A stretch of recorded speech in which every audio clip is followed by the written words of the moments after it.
ఈ నెల 12న రామగుండంలో జరిగే ప్రధాని నరేంద్ర మోడీ పర్యటన ఏర్పాట్లపై రాష్ట్ర ప్రభుత్వ ప్రధాన కార్యదర్శి సోమేష్ కుమార్ బీఆర్కే భవన్లో ఉన్నత స్థాయి సమీక్ష సమావేశం నిర్వహించారు.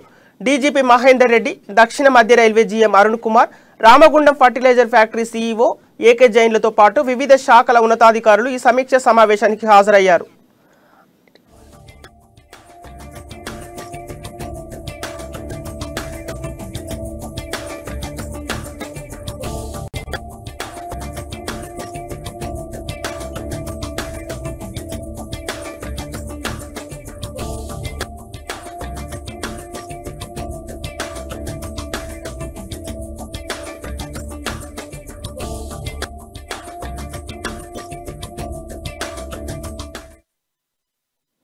ఈ సందర్భంగా ప్రధాని పర్యటన ఏర్పాట్లను అత్యంత పకడ్బందీగా చేసేందుకు వివిధ శాఖల అధికారులు సమన్వయంతో పనిచేయాలని సీఎస్ సోమేష్ కుమార్ పేర్కొన్నారు.